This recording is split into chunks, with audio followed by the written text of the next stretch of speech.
Okay, class, welcome back sa atong next part sa lecture. Sa atong previous recording, especially sa ato ang pag-discuss sa variation of ethical principles and perspective, atong unang nag-discuss ang natural law ethics. So before ko mapadayon sa next nga mga perspectives, ato sang tan-aw no sinakatunan nato no in understanding natural law ethics. Una, no, nakatunta nga ang morality for natural law ethics is inherent in human nature. Parte siya sa atong pagkatao, dili siya something outside. It is part of our natural existence, no? Nga ang tao naturally inclined towards goodness and rationality, no? Kay mao man nay nakapahimong tao sa usa ka tawo, no? We are inclined towards goodness and rationality. Also, ethical actions are those aligned with truth, justice, life, and harmony. So sa natural law, it's very important for us to be reminded, no, nga do what is naturally good as a human person, no, nga atong buhaton unsa may maayo, no, di ta magplinastic. Ug makita na siya sa atong konsensya sa ato ang kagustuhan nga buhaton nga directed lamang sa unsay maayo. Mana? So, padayon na ta sa next nga ethical principle ug mao ni siya ang deontological ethics. Okay? So atong tan-awon unsay meaning aning deontological ethics, no? Deontological ethics most notably associated with Immanuel Kant, no? And it focuses on duty and moral obligation rather than consequences. No nga ang deontological ethics daw kay connected sa tao nga ginganlag Immanuel Kant, no? Ug ang main focus ani nga theory kay duha, duty, obligation, ug dili consequences. So, iyahang gipahimug-atan nga ang pagbuhat sa maayo, kung unsay maayo kadtong obligation nato. Okay? Meaning, ang pangutana dili unsa ang resulta. Ang pangutana kay unsay akong duty. So bisan pa og dili maayo ang outcome, basta sakto ang imong gibuhat according to duty, then that is considered as morally right, no, for deontological ethics. To continue, the term deontology comes from the Greek word dion, meaning duty. So the word deontology gikan na siya sa Greek word nga dion. Ang meaning ani kay duty or obligation. Mo bitaw na nga ang iyahang gipahimugatan, iyahang emphasis is obligation because that's the Greek word for duty, dion, no? So simple ra jud siya kaayo nga idea. Ethics is about doing your duty. So pangutan imong kaugalingon karon, what is your duty? And that is what you are bound to do. Unsa imong obligasyon, mao nay kinahanglan nimong buhaton. Let us continue sa third nga sentence. According to this theory, actions are morally right if they conform to universal moral rules, regardless of their outcomes. So sa deontological ethics, ang action is right, sakto, kung naa siya sa universal moral rules. O si pasabot na ng universal, no? Universal means applicable sa tanan, walay exemption. So for example, kung mayon tag lying is wrong, it is always wrong. Kung mayon tag cheating is wrong, then it is universal, it means it is always wrong. Dili magbase sa result. So even if na ay good outcomes ang imuhang gibuhat, pero kung sayop ang action, kung dili siya usa ka duty, sayop na gihapon. Okay? Let's continue. So Kant proposed the so-called categorical imperative. Okay?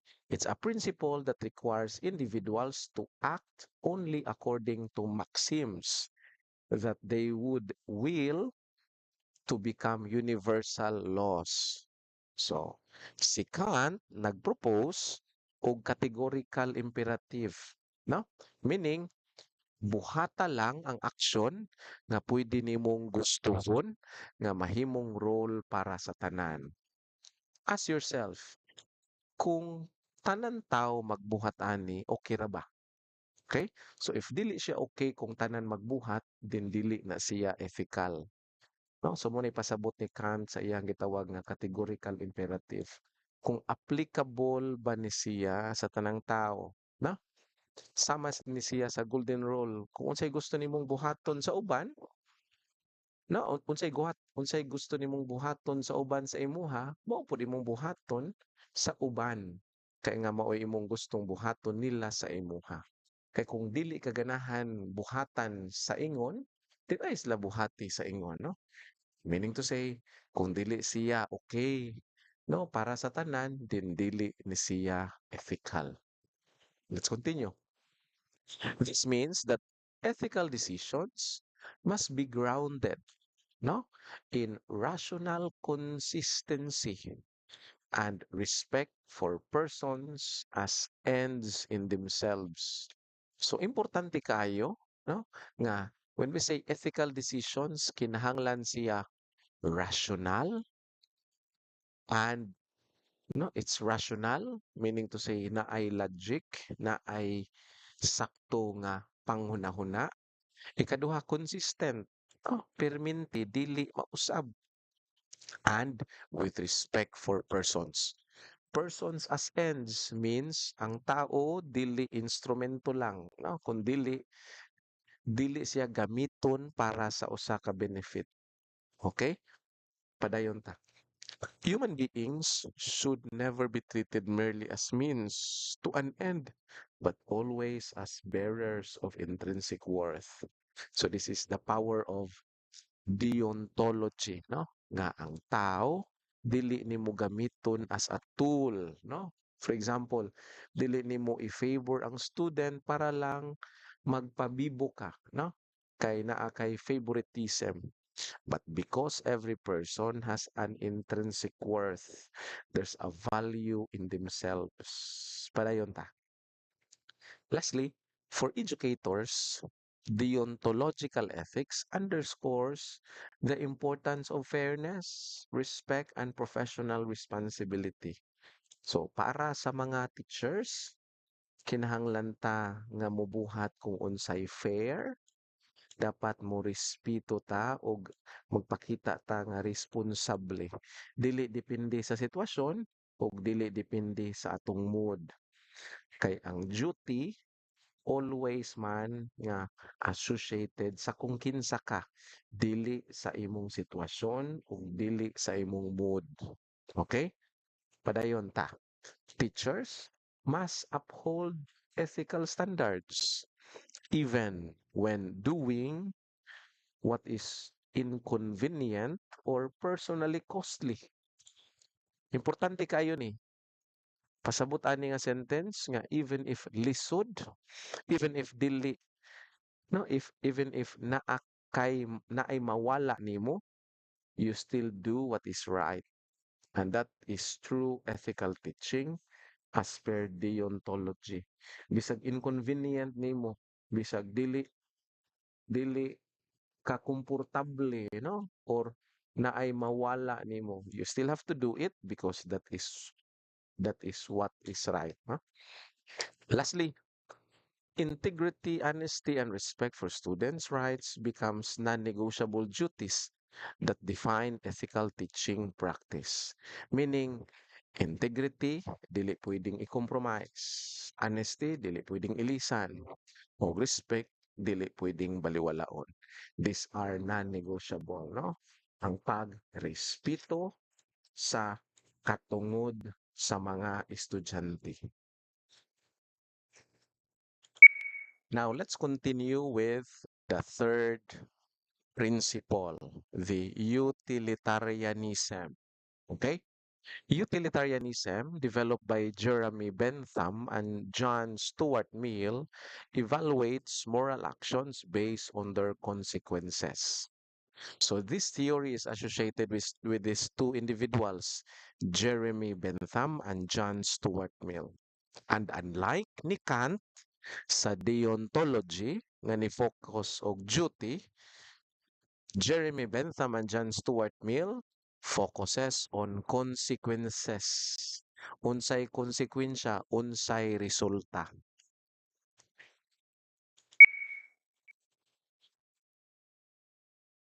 Utilitarianism.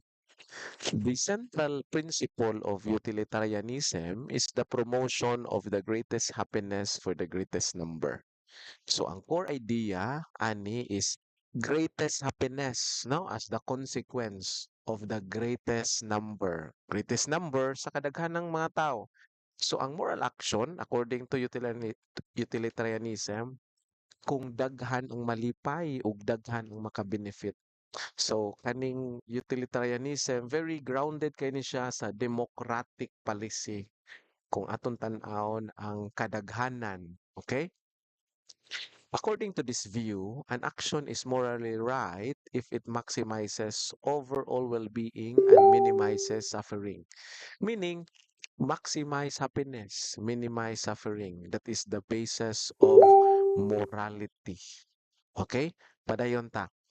This perspective emphasizes social responsibility and collective welfare. So ang focus ani sa giingon pa sa babaw no nga greatest happiness of the greatest number. So ang focus ani kay ang community, no, ang majority, ang welfare sa majority and not just individuals. Okay? Padayon ta. Ethical decisions are based in terms of their impact on individuals and communities. So pangutana, unsa ang epekto ani sa kadaghanan? Okay? In educational settings, utilitarianism, no, is a reasoning that guide policies and practices that aim to benefit the majority of students.